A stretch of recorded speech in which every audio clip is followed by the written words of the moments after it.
So like yesterday, when we talked about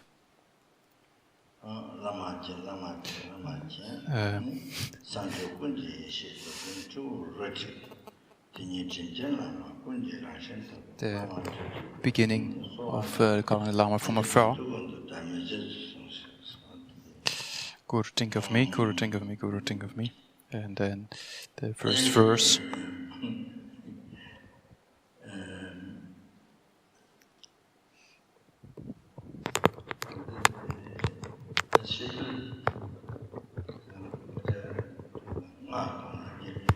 So that particular text calling the Guru from afar.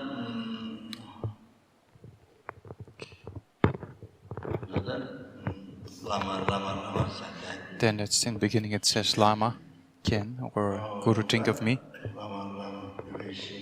So that refers to one's teacher, who gives you the explanations of the texts and the scriptures and the practice.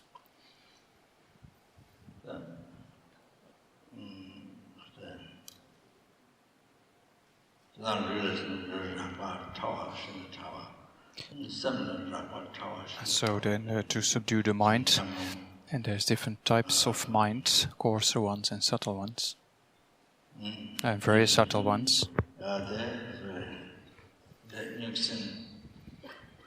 So the most primordial mind is free of any stains.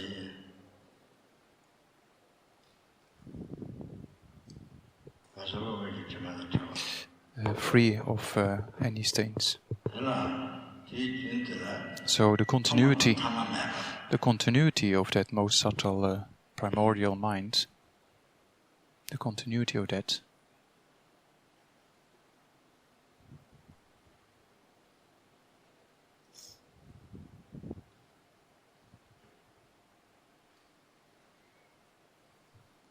no beginning, no end.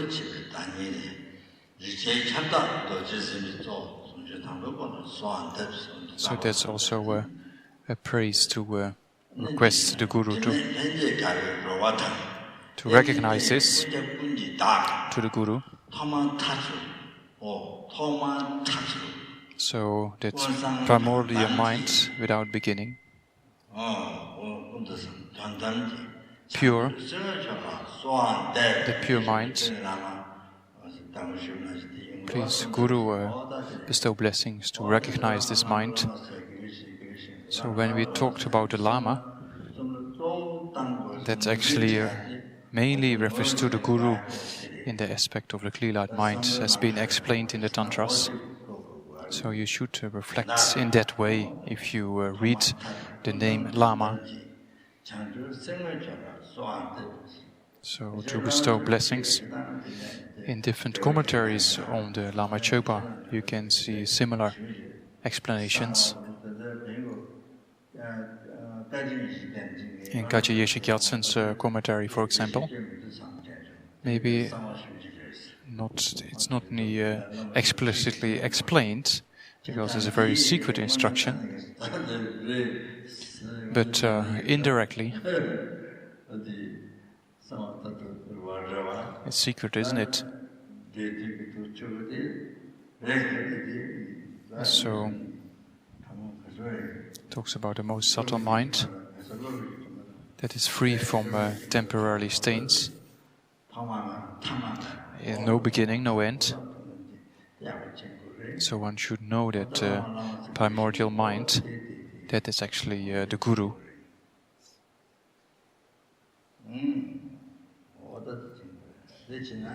If you know that,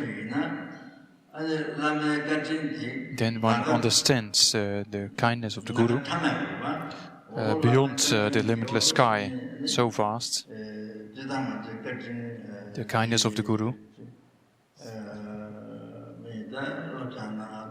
So to be able to study and then to receive the teachings, transmissions, initiations. So that incredible, the kindness beyond the sky, very vast, very vast. They're so vast as the sky. So that's the kindness of the Guru.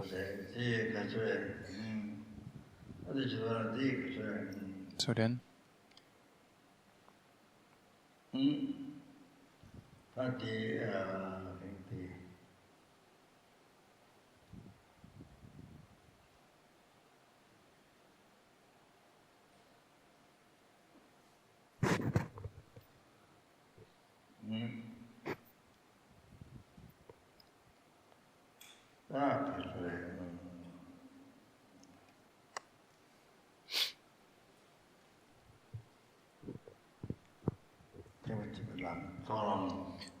the stages of the path, of the grounds and paths. If you achieve the continuity of concentration of the great level of the path of accumulation, then one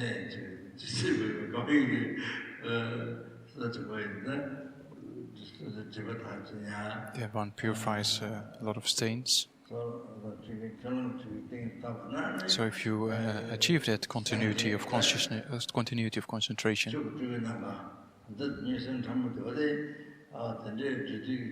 then seeing the blissful mind of non-duality of bliss and emptiness, so that particular Guru, free of all stains, is then the aspects of different forms. Kadamba Geshe Chayawa, he said, or his own teacher, again Changawa, depend perfectly on his Guru, according to the correct instructions. And then, because of that,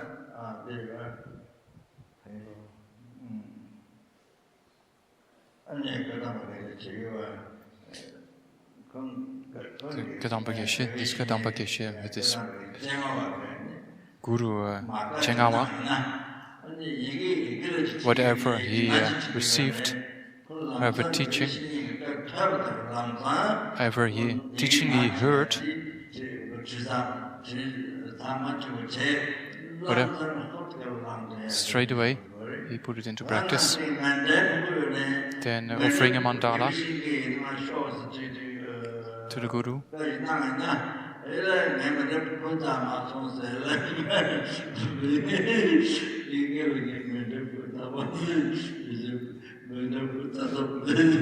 So one should offer the mandala to the Guru.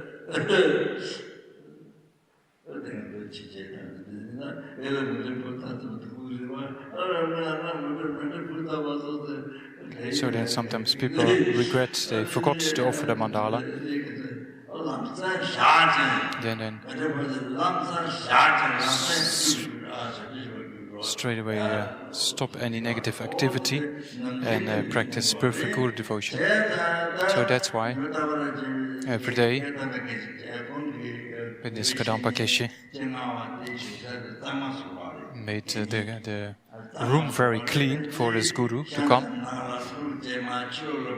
So then all kind of dirt he cleaned, and then he purified so many negative karmas. Then not meditating straight away, but the main practice of Guru devotion by cleaning the room before the Guru comes. Then a lot of countless eons of negative karma gets purified.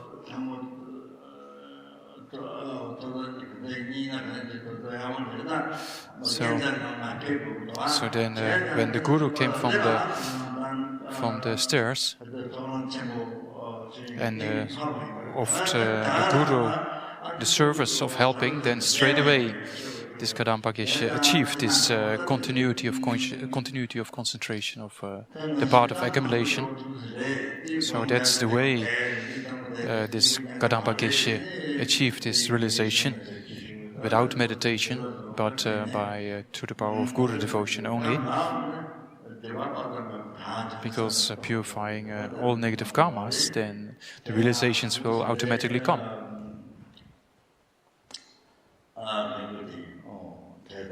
So that's why.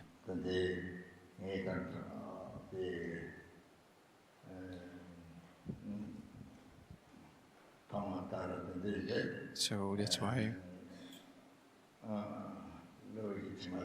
this primordial mind, free of any temporary stains from beginning.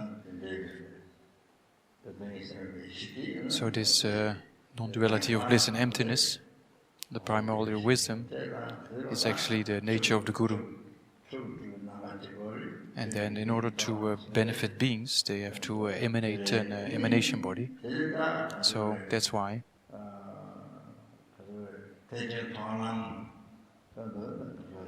So those who have achieved high realizations of the path of seeing and beyond, the Arya paths, one can see one's Guru.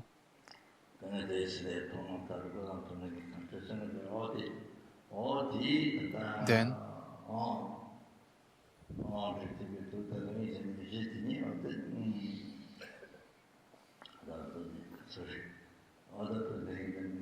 sees the Guru in a pure aspect. So one should act according to that, because that's reality. So then the Guru takes the aspect of different forms, like so before achieving this Arya part of the Bodhisattva vehicle, then we won't be able to see that pure aspect. So you have to train.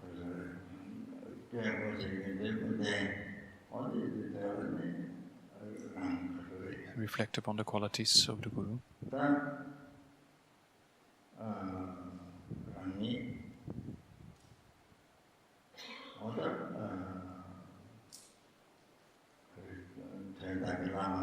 So one sublime teacher, one should know that one has a connection. And then when you achieve that those high realizations, actually you become in a similar aspect of the Guru. If you achieve enlightenment, if you achieve that non-duality of the Guru deity, then you actually establish the real attainment, the attainment of the Guru. So that's why.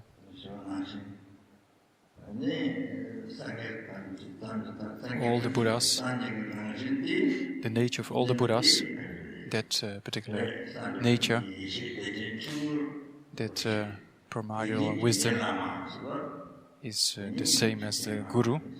That's the Guru. So that's why, that being the case, so then that's the reason why the Guru is actually the nature of all the Buddhas. So Kyabje Temanoche Rinpoche also explained in a similar way, and Pabonka Rinpoche quoted the different sources. Actually, the nature of all the Buddhas. So Temanoche Rinpoche said that Pabonka Rinpoche put a lot of emphasis on this aspect.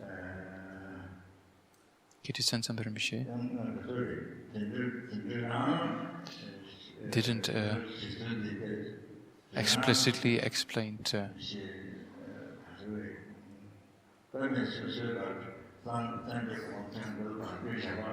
explained, of course, that they are emanations of the Buddhas. They are emanations being put by the Buddhas when we receive teachings from Geshe Tenzin Rinpoche.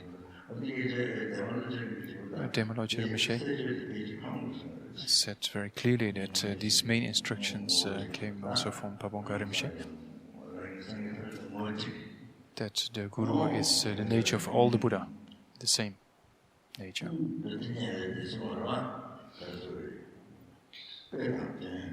So there's examples as well as the meaning of it.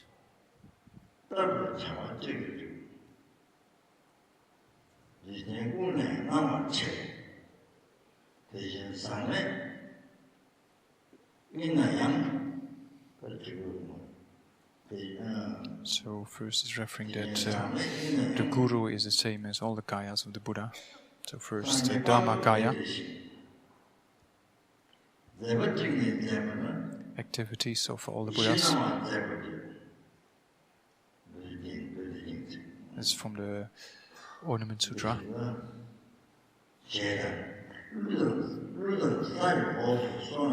So in this Ornament Sutra,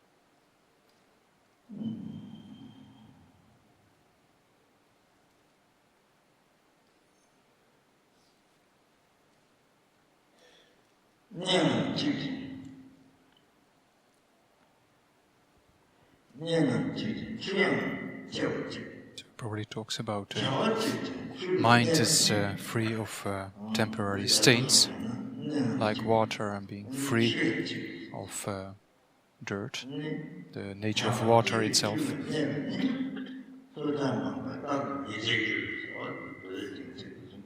So that's been explained. So that is quoted by Babonke Rinpoche, that particular verse of the Ornament Sutra. Likewise,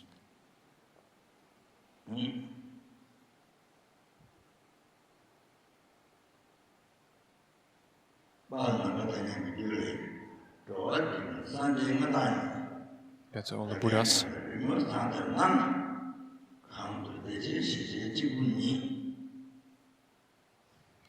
Or for the benefit of all beings,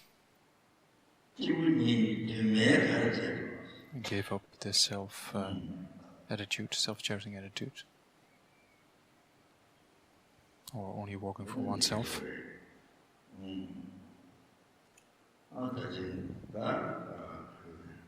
So similarly, if one sees this primordial mind of the Guru, so that mind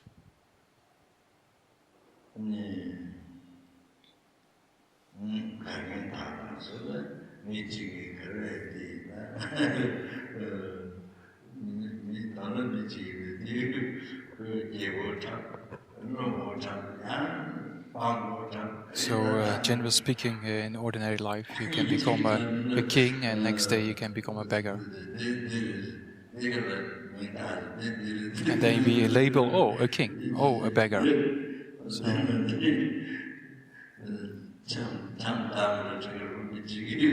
So one person can change just in a moment, like drawing make a drawing on water.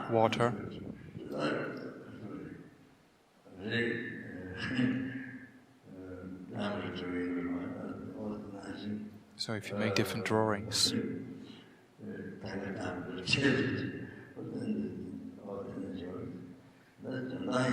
so the meaning here is the great bliss, the great bliss of the non-duality of bliss and emptiness, free of all stains. That's the Guru. So if we say Guru or Guru, whatever we say Guru, so that as actually comes from the Tantras, And that all comes back to the root of the primordial clear light mind, the real qualities of the Guru. So we recite prayers to reflect upon the kindness of the Guru. So I don't have to explain that. Most of us do that on a daily basis. So that we even don't know what actually is being perceived, what appears to us, if that's true or not.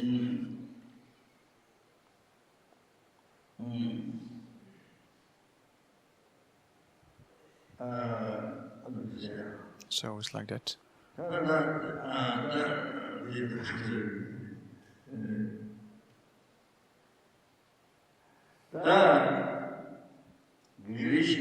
So the virtuous friend is not that that is the only thing. But I now introduced you to the need and importance of Guru devotion. So one should know to have a relation with these gurus. And then we receive the vows of Pratimoksha, the Bodhisattva and Tantric vows from the Guru. So the practice of the vows one should follow.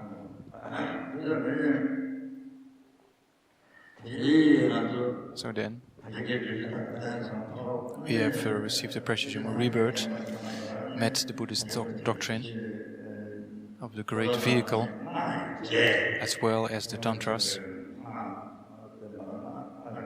Very, very fortunate to have, that comes from having created the courses in the past. So the historical Buddha taught these teachings, and now we have His Holiness the Dalai Lama in a similar aspect as Buddha Sakyamuni, teaching the doctrine, complete doctrine. So we're very fortunate having these supreme gurus to be able to explain to us the complete path to enlightenment unmistakably. So that's very fortunate. Very fortunate. All of that we should know. So the need of practicing Guru devotion.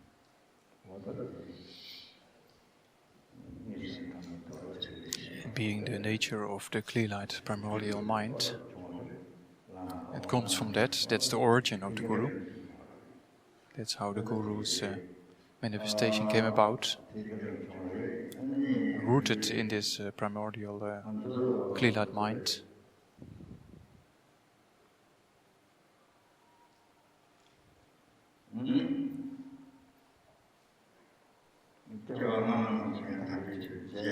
So then, in previous lifetimes, we have met similar situations.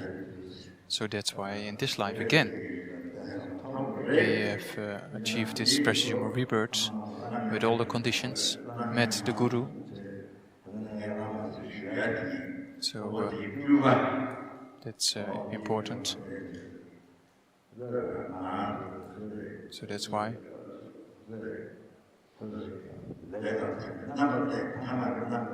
we are very fortunate to have met the Guru, who is so kind, showing us in a manifestation, in an ordinary aspect, in an ordinary form.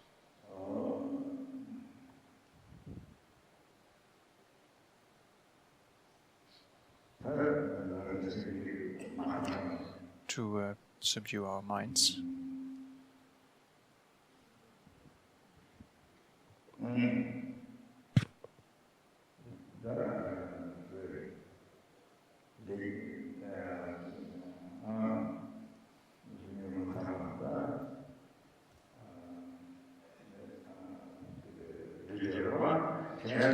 subdue us.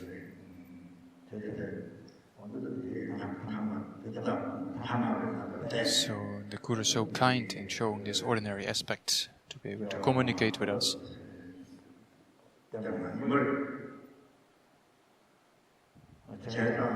So that's why, since beginner's lifetime, all lifetimes, beginningless time, all states of existence. One should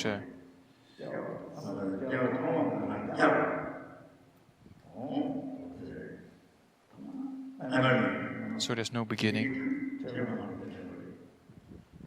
This is beginner's lifetime. Everything came from the primordial mind, also the future, from the Guru.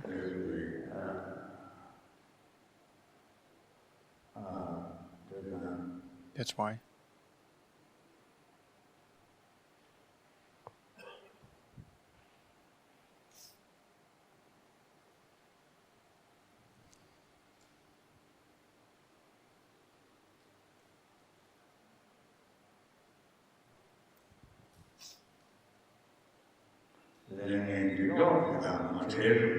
Another quotation, by the power of karmic obscurations, in one's continuity,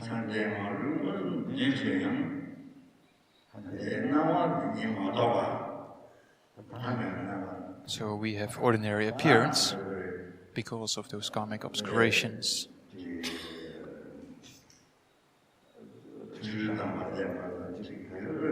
So this ordinary appearance,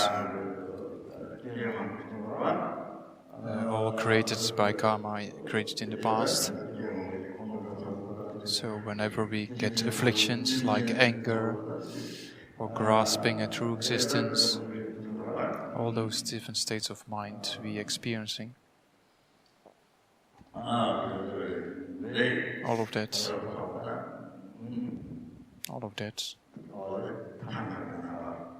the ordinary appearance.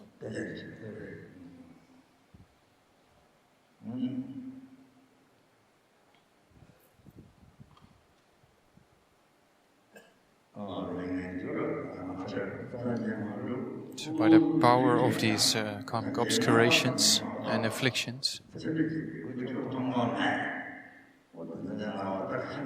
when have this ordinary appearance, it's like a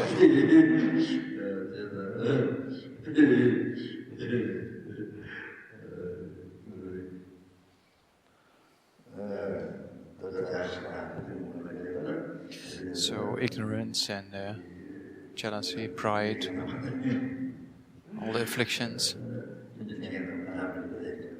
That's why we see things in ordinary form,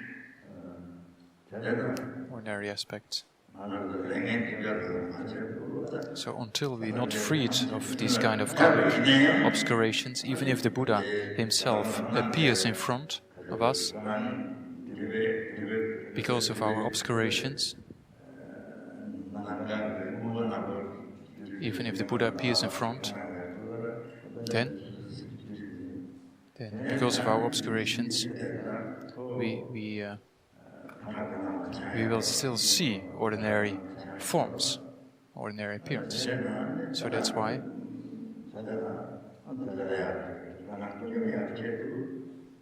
in order to be free of those obscurations, the suffering of samsara, as well as ordinary appearance, without dependence on the Guru in an ordinary form, who is so kind to take that aspect. Without that, we will not be able to be liberated. So that's why we are so fortunate to receive our transmissions, explanations, initiations, commentaries. Very, very fortunate. If you don't have the Guru showing this ordinary aspect, then then we can't meet the Buddhas, we cannot meet them. So that's why we need to depend upon the Gurus who are so kind in showing the ordinary aspect temporarily, because we still are obscured by karma and afflictions. So we need to depend upon a Guru who shows the ordinary aspect, otherwise we will not be able to progress. So that's why then we really actually see the incredible kindness of the Guru. So kind.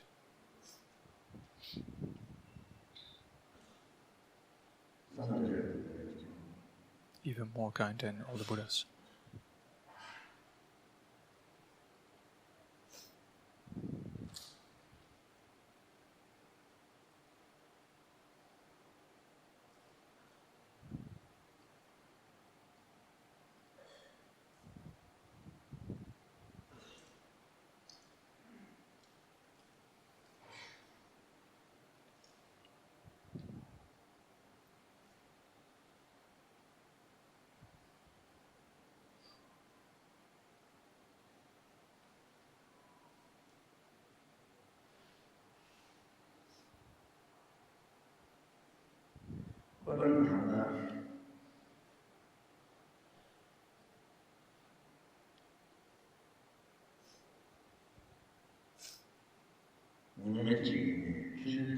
So one day, 1 hour, 1 minute, 1 second.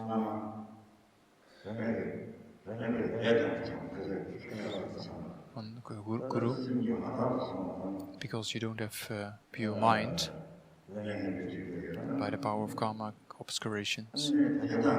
Because of that. Because of that.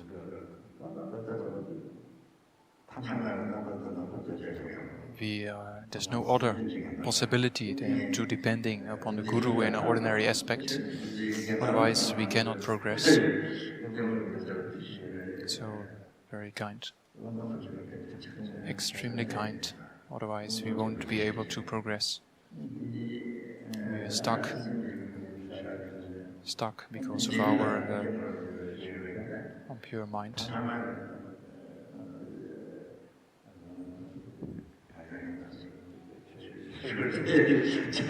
Sometimes we think, oh, yeah, those ordinary aspects.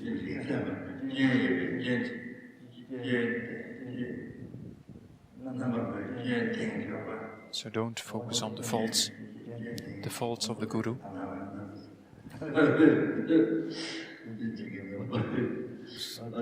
So don't focus on that.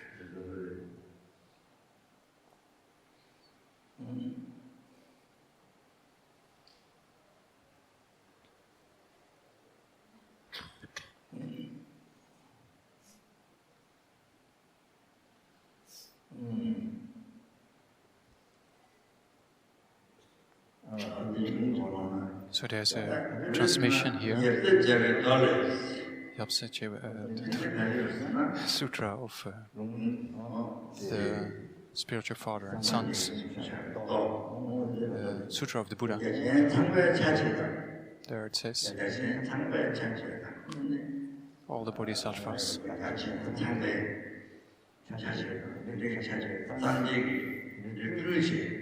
So the emanations of the Buddha are only meant for the benefit of beings. So then the Buddha, or the Buddhas, of course, will take the aspect of the Guru, or dissolve into the Guru who is teaching.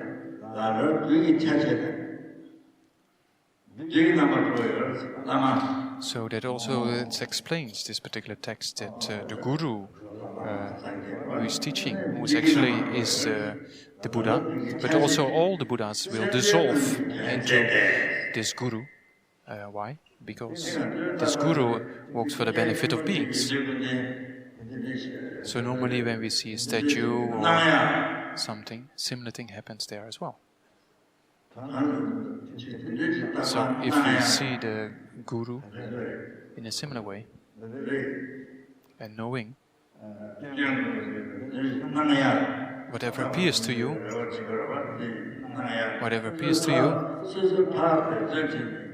one should put effort in trying. So it looks that things appear from their own side. We think about that, isn't it? That things are appearing from their own side, out there.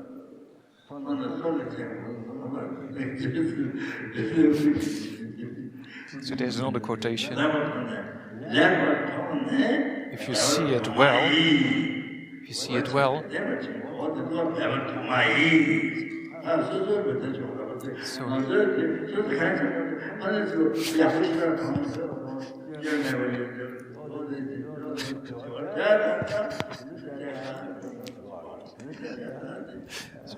we see things out there without thinking, or of qualities or not, it just appears to us. But when it comes to the Guru,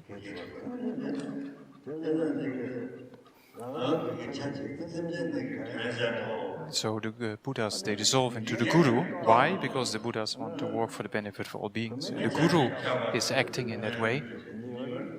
So that's why the Guru is also an emanation of the Guru, of the Buddhas. So there's many emanations among us, and we're not aware of, because the Buddhas, they only became Buddhas to emanate and work for the benefit of beings.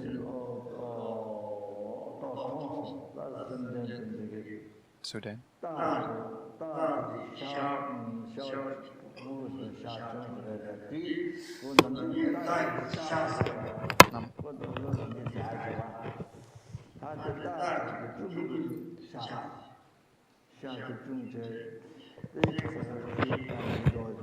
so there's different animals eating each other.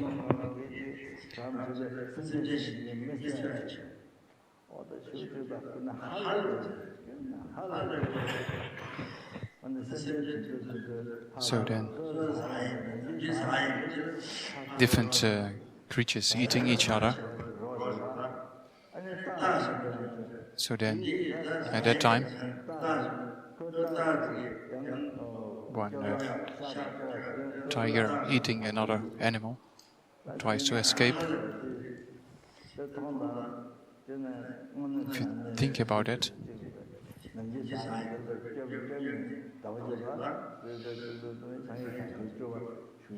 so even among those animals there are emanations of Buddhas to help those little creatures. So then, of course, if that's the case, if the Buddhas emanate in the animal realm, then of course they will emanate in the human realm as well, in the aspect of the Guru.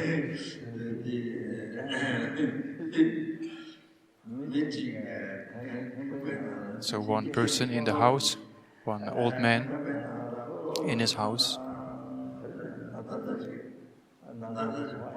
was a kind of a sickness, and he was sitting a bit sick. So he's sitting like this on the chair. He's like this, sitting. And there was one little mouse. So then this came to the table.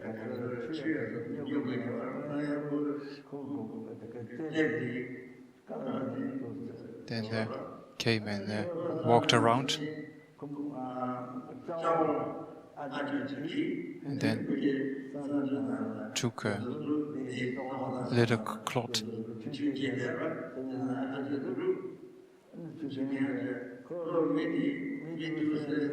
and then made the cloth a bit wet and gave it to this sick person. So he gave this piece of cloth with some water, and then the water went into the mouth, and then the sickness of this old man disappeared. So those stories are there. A little bit of water drop in the mouth and the person got better, as an example. So then they emanate also in the aspect of animals. to help beings. Incredible. Emanations of the Buddhas. So there's many stories like that.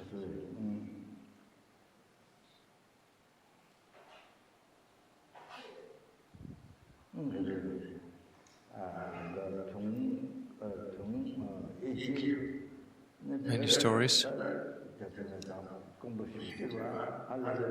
So also in Tibet,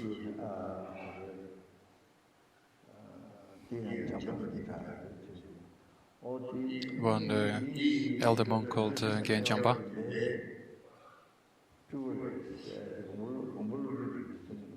So that's emanation of the Buddhas, where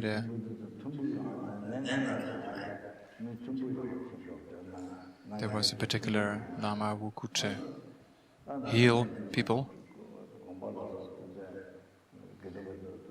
and monks and created a lot of harmony in the community. So there's different aspects of these emanations all around us everywhere. Sometimes they even show the aspects of having afflictions to give us a teaching, though they don't have afflictions. Like anger or attachment, or they don't have those, but they show the aspect sometimes. In a similar way,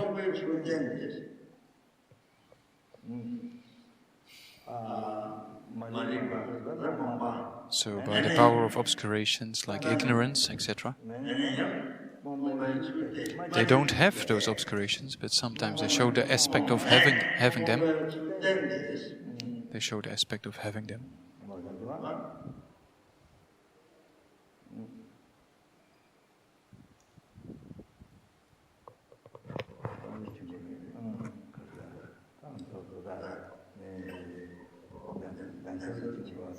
So that also in our monastery, for example, we should know there can be all kind of emanations around us, together with us.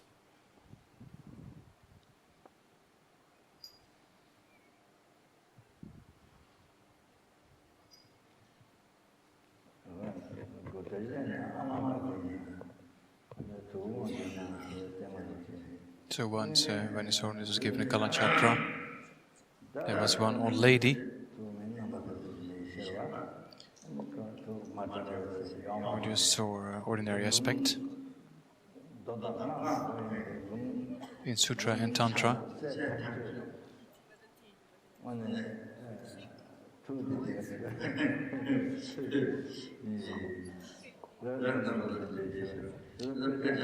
different aspects can be seen.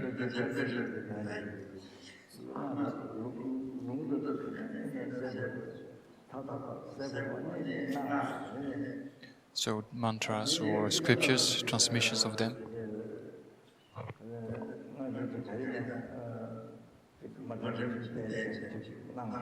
So then things can appear in different ways.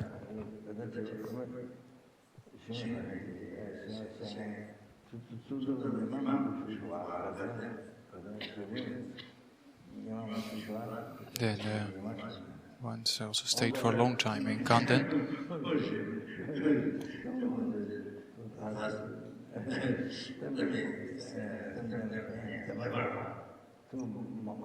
Different activities of benefiting beings. That's also one of the Gandhi Rinpoches. Also once joked about these points.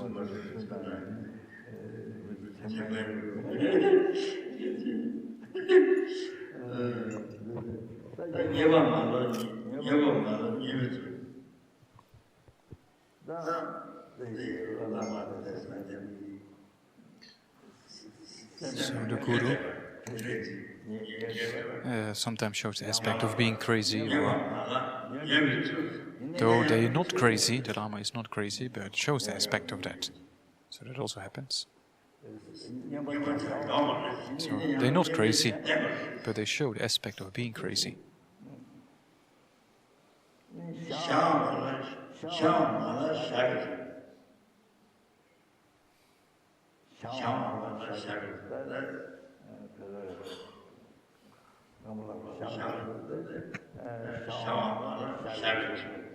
Different other ways that the Guru shows. Not being subdued, we're showing the aspect of not being subdued. Maybe we have tea or not? Maybe tea offering, is it?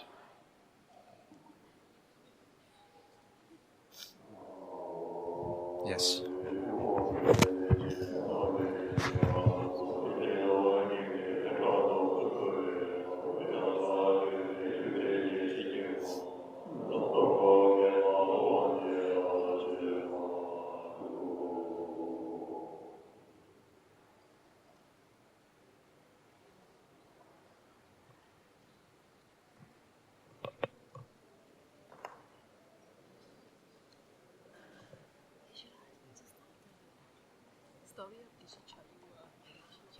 Usually the story was like if he's writing, then Guru calls, then you stop.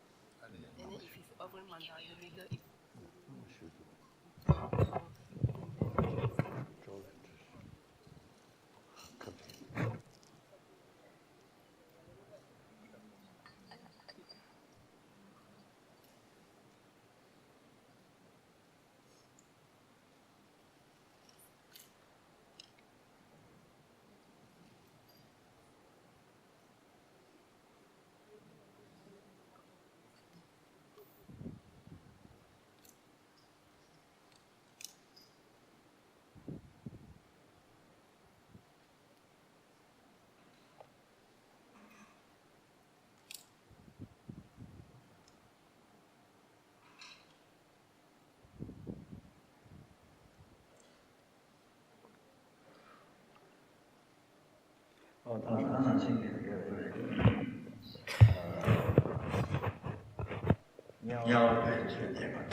So then can also take the different aspects of not being a hell being, but showing the aspect of a hell being or a hungry ghost.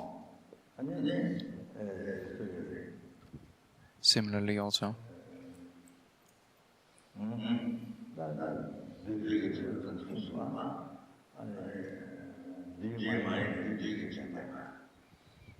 Of different other creatures not being that, but emanate in that way, showing the aspect.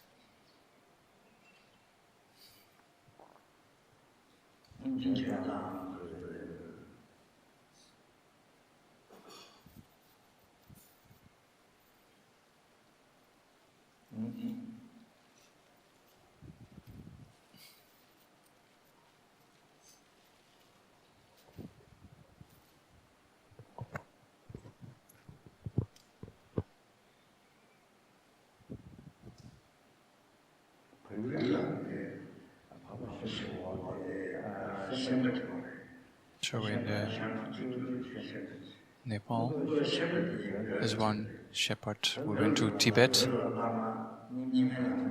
and then there was one great master of the Nyingma tradition.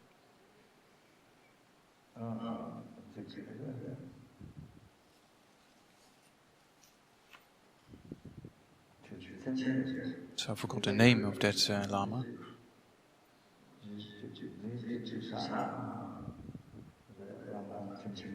One great Lama of the Nyingma. So this shepherd met this great Lama, and he saw that Lama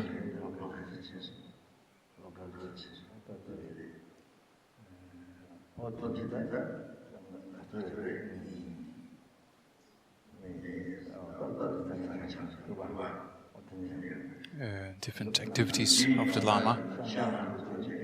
Normally the Lama always sits in the room and studies and meditates. But he saw this Lama, another aspect.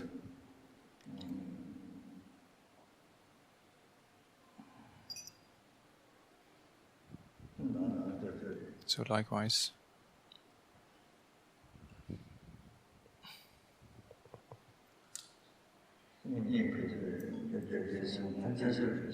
Sekon Tenzin Namdak Rinpoche also explained in Tibet.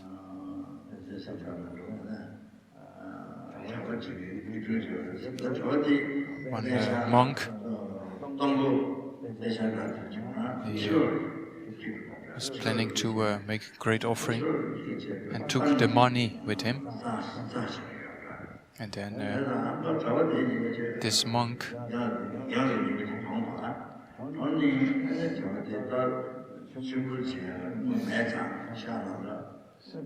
had a lot of money in his room. So one beggar on the street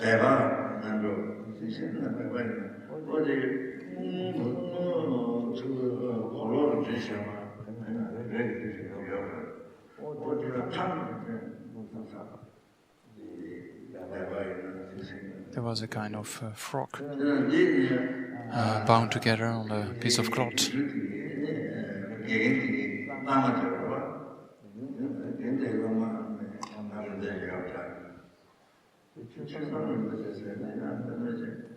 So I think Geshe Rinpoche explained this story that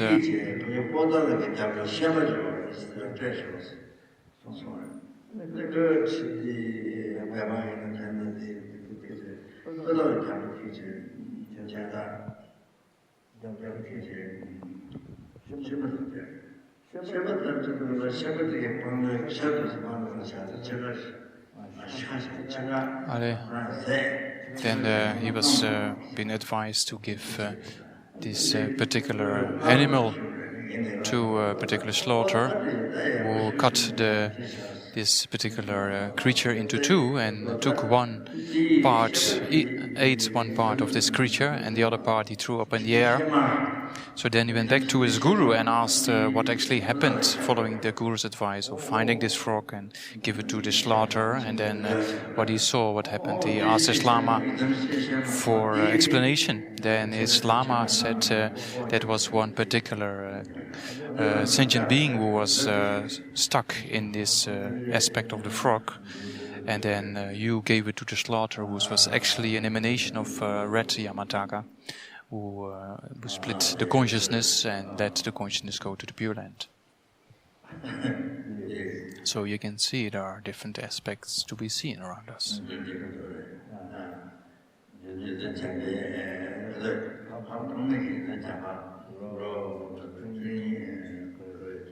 So then also Asanga, the story of Asanga meditating for 12 years in the cave and giving up after a few years, and by giving up and by not having pure appearance, of course initially because of not having purified obscurations.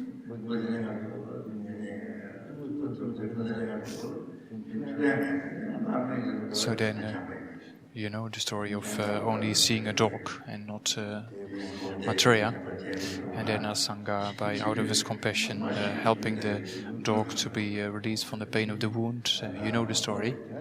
So only then he purified all obscurations and saw Maitreya. So then, without purification of obscurations, then we will not be able to see the real aspect of the Guru. Without the purification of that. Because without that, so then after that, Asanga went to the Pure Lands to receive the teachings of Maitreya, the 5 texts. So it's like that. Then after that, achieved enlightenment. So that we can learn from these stories, and that's also present in the present, and that will also appear in the future. So that we can also learn from the story of Asanga.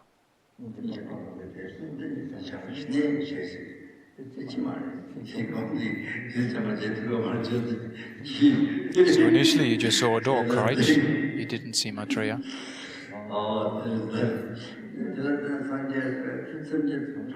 So then we can imagine that countless beings around us, we don't really know what they are. So that's our few examples.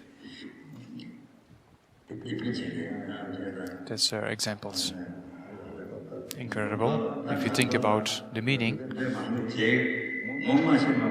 So, generally speaking, we don't have clairvoyance. So then we met these kind of occasions many times, but we don't remember.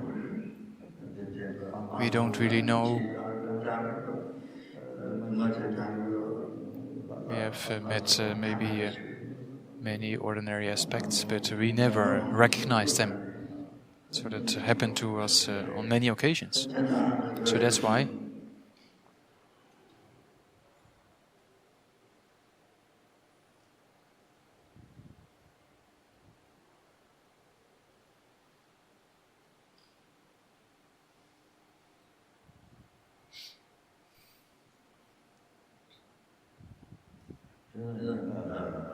So that's why.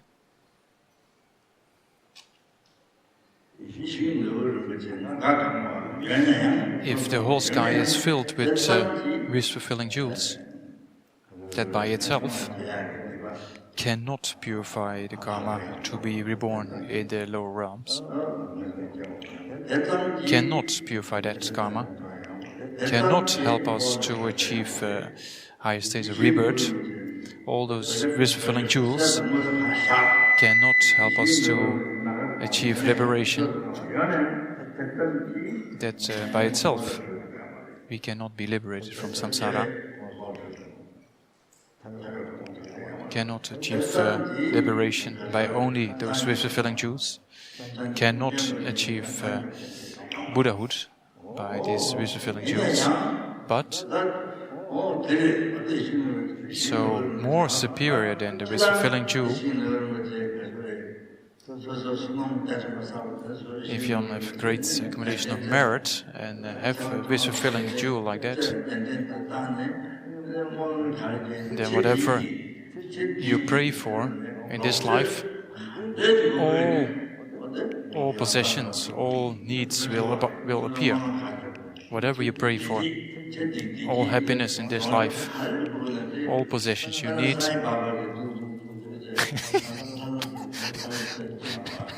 For example, Sai Baba.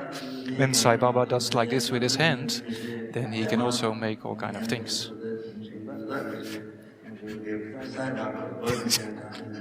So Sai Baba does all kind of activities in that way.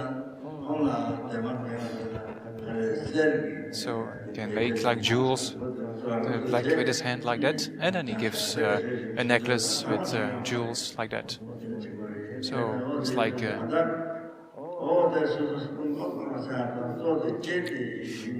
so that's a sign of accumulation of merit to be able to produce all those things you like to have in this life.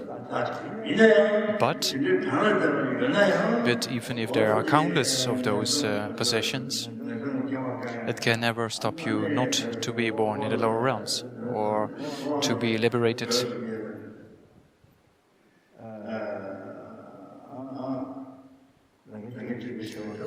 So can never cause you to achieve the results of high rebirth and liberation.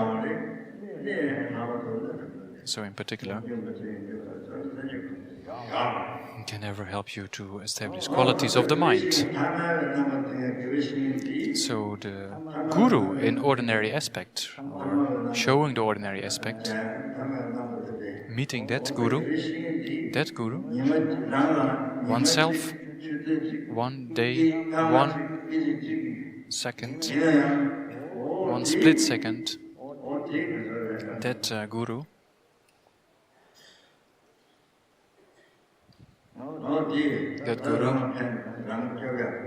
is the real refuge.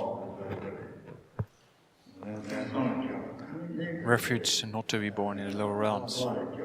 Refuge not to be born in samsara. refuge to help us to achieve enlightenment, showing this ordinary aspect. 1 day, 1 hour, 1 minute, 1 second. Is there a real refuge? Helping oneself to establish the advice of the Guru, to follow his instructions, to serve him. Incredible. Incredible. More superior than the Buddhas.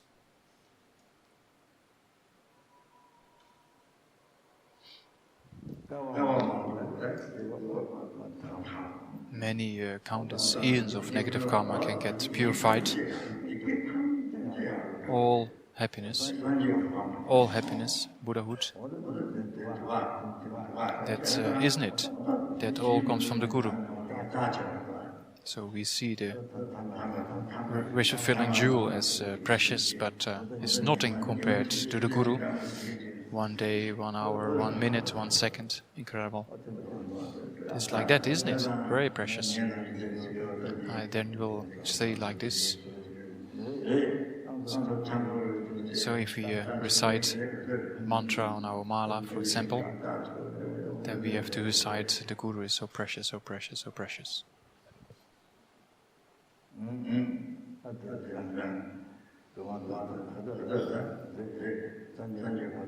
To achieve higher states of rebirth, liberation, the refuge for enlightenment.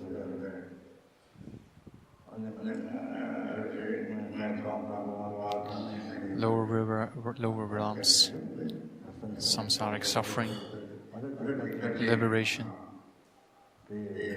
All that to the kindness every minute, every second. Kindness of the Guru, showing this ordinary aspect.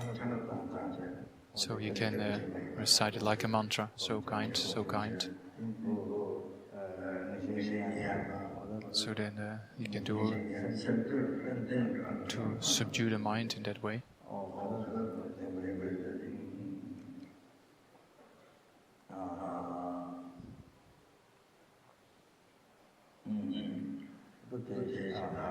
So kind.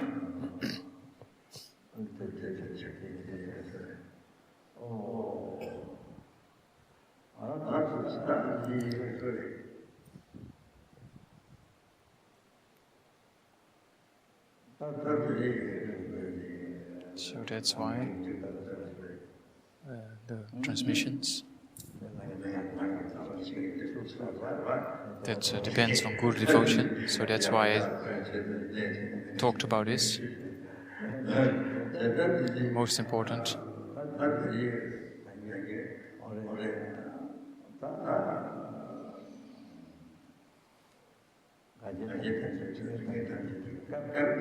So to establish the advice of the Guru, whatever period is possible, then great accumulations happen.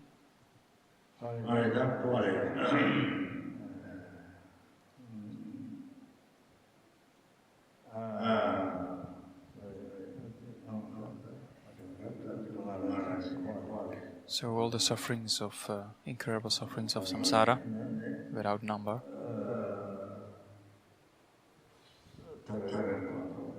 to achieve liberation, not only that.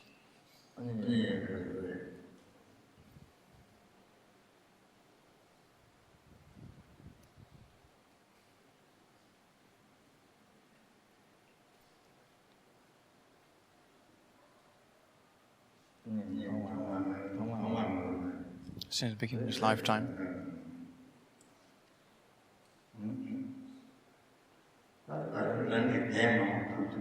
So one's own past, present and future. Whatever rebirth, lower or high, beyond number.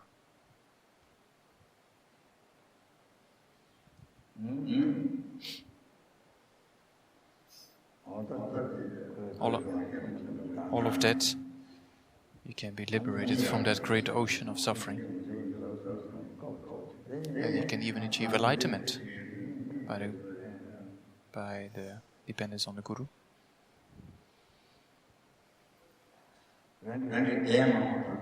One's own past, present and future. From karma, comes from karma. So many things are related with the activities of the Buddhas.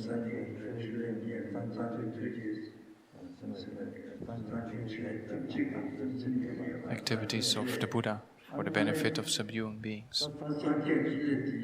So the activities of the Buddha, so all virtuous activities comes from the Buddhas. And that's those activities to generate virtues. The Buddhas arises from the Bodhisattvas. The Bodhisattvas arise from bodhicitta. Bodhicitta arises from great compassion.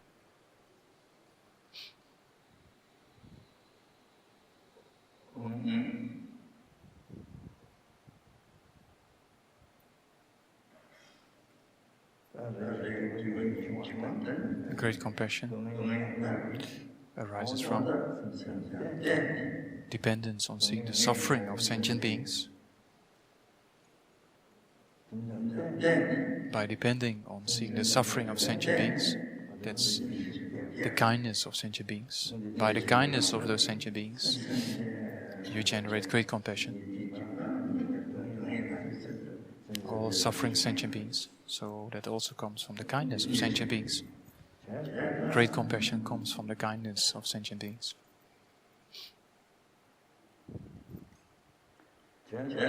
So that's why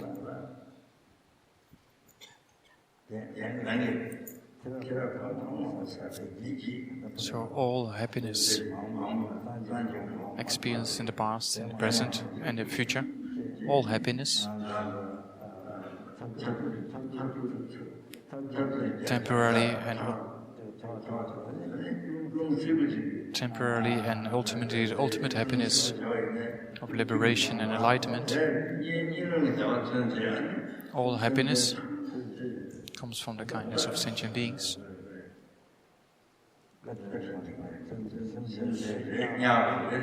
Each sentient being, each hell being, each hungry ghost, each animal, each ant, each mosquito,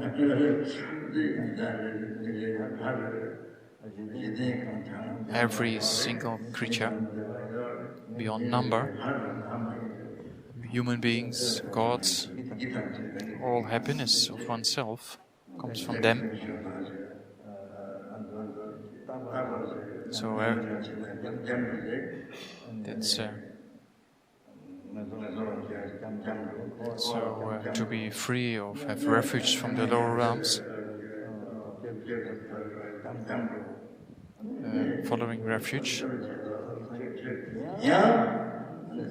going for refuge to the Buddha, Dharma and Sangha also comes from the kindness of sentient beings, because the Buddhas, they come from the kindness of sentient beings. So each sentient being, incredible kind, amazing, so kind, so kind.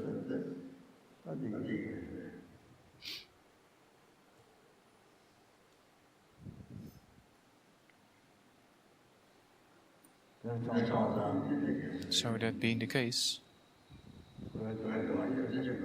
to be free of the ocean of suffering, we need to be free of that suffering. We need to achieve enlightenment.